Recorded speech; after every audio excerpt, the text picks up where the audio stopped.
Hello my dears. അപ്പോൾ ഇന്ന് നമുക്കൊരു അടിപൊളി പായസം വളരെ എളുപ്പത്തിൽ തയ്യാറാക്കുന്നതിനെ നോക്കാം. അപ്പോൾ അതിന് വേണ്ടിയിട്ട് ഒരു കപ്പ് നമ്മൾ വേവിച്ച ചോറാണ് വേണ്ടത്.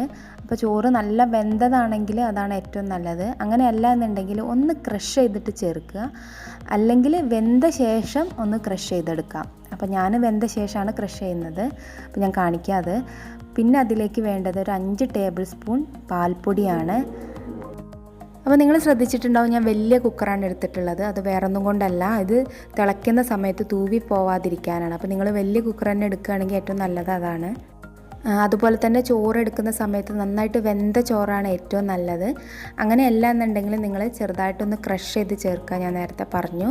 അപ്പോൾ അത് ചേർക്കുമ്പോഴേ ക്രഷ് ചെയ്ത് ചേർക്കാം. അങ്ങനെ അല്ലെങ്കിൽ വെന്ത ശേഷം പായസം റെഡിയായ ശേഷം അതിൽ നിന്ന് കുറച്ചെടുത്തിട്ട് ക്രഷ് ചെയ്താലും മതി. ഇനി ആവശ്യത്തിനുള്ള മധുരം ചേർക്കുക, അത് നിങ്ങളുടെ ഇഷ്ടത്തിന് ചേർക്കുക. അതിന് ശേഷം പിന്നെ നമ്മൾ ചേർക്കേണ്ടത് വെള്ളമാണ്. അപ്പോൾ 1 കപ്പ് ചോറിലേക്ക് ഞാൻ 2 കപ്പ് വെള്ളമാണ് ഒഴിച്ചു കൊടുക്കുന്നത്. അത് കറക്റ്റായിട്ട് നിങ്ങൾ അതുപോലെ തന്നെ ഒഴിച്ചു കൊടുക്കുക, 2 കപ്പ് വെള്ളം.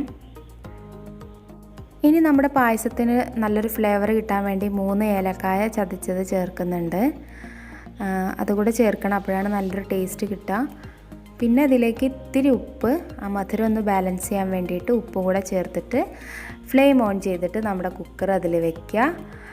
ഇനി ഒന്നുമില്ല, ഫസ്റ്റ് വിസിൽ വന്ന ശേഷം നമ്മൾ ഫ്ലെയിം നന്നായിട്ട് കുറച്ച് വയ്ക്കുക, സിമ്മിലിട്ടിട്ട് അരമണിക്കൂർ, അതാണ് അതിൻ്റെ കണക്ക്. ഫസ്റ്റ് വിസിൽ വന്ന് സിമ്മിലിട്ടിട്ട് അരമണിക്കൂർ നമ്മൾക്കിത് വേവിക്കാൻ വേണ്ടിയിട്ട് വെക്കണം, അതാണ് അതിൻ്റെ കണക്ക്. എന്നിട്ട് സിമ്മിൽ അരമണിക്കൂർ കഴിഞ്ഞ ശേഷം നമ്മൾ ഫ്ലെയിം ഓഫ് ചെയ്ത് കൊടുക്കുക. ഇപ്പോൾ നമ്മുടെ പായസം റെഡി ആയിട്ടുണ്ട്. ഇപ്പോൾ കുക്കറിൻ്റെ ആവിയൊക്കെ പോയ ശേഷം ഞാനിത് ഓപ്പൺ ചെയ്തിട്ടുണ്ട്. ഇത് നമ്മളെ പായസം നല്ല കറക്റ്റ് പരുവത്തിലായിട്ടുണ്ട്. അപ്പോൾ അതിനൊരു നല്ലൊരു ലൈറ്റ് പിങ്ക് കളറൊക്കെ വന്നിട്ടുണ്ട്. ഇനി ഇതൊരു പാത്രത്തിലേക്ക് മാറ്റിയ ശേഷം നമുക്ക് അതിൽ നിന്ന് കുറച്ചെടുത്തിട്ട് ഒന്ന് ക്രഷ് ചെയ്തെടുക്കാം. അപ്പോൾ നിങ്ങൾ ചോറ് ചേർക്കുന്ന സമയത്ത് തന്നെ ചെറിയ രീതിയിൽ ക്രഷ് ചെയ്തിട്ടുണ്ടെങ്കിൽ അങ്ങനെ ചെയ്യേണ്ട ആവശ്യമില്ല. പക്ഷേ ഇത് ഇങ്ങനെ തന്നെ കഴിക്കാനും ടേസ്റ്റാണ്. ഒന്ന് ക്രഷ് ചെയ്ത് കഴിഞ്ഞാൽ കുറച്ചുകൂടെ ടേസ്റ്റാണ്. പിന്നെ നല്ലൊരു ടേസ്റ്റിന് വേണ്ടിയിട്ട് അണ്ടിപ്പരിപ്പും മുന്തിരിയും കൂടെ ഞാൻ നെയ്യിൽ വറുത്തെടുത്തിട്ട് ചേർത്തിട്ടുണ്ട്. അപ്പോൾ നല്ലൊരു കാരമലൈസ് ചെയ്ത ഒരു പായസത്തിൻ്റെ ടേസ്റ്റാണ്. നമ്മളെ പാലടയൊക്കെ ഇത്രയും നമ്മൾ മെനക്കെട്ട് ഇളക്കി ഉണ്ടാക്കുന്ന അതിനെക്കാട്ടും നല്ല ടേസ്റ്റായിട്ട് നമ്മുടെ വീട്ടിൽ ചോറൊക്കെ എപ്പോഴും അവൈലബിൾ ആയിട്ടുള്ള കാര്യമാണ്. അപ്പോൾ ഇപ്പോൾ വേണമെന്ന് തോന്നിയാൽ ഇപ്പോൾ ഉണ്ടാക്കാൻ പറ്റിയ പായസമാണ്. അപ്പോൾ നിങ്ങൾ എന്തായാലും ട്രൈ ചെയ്ത് നോക്കണം. ഇത് നിങ്ങൾക്ക് കുക്കറിലല്ലാതെ അടുപ്പിൽ വെച്ച് ചെയ്യുകയാണെങ്കിൽ കുറേ സമയം കുറഞ്ഞ തീയിലിട്ടിട്ടും ചെയ്യാം കേട്ടോ. അപ്പോൾ എന്തായാലും ട്രൈ ചെയ്ത് നോക്കുക.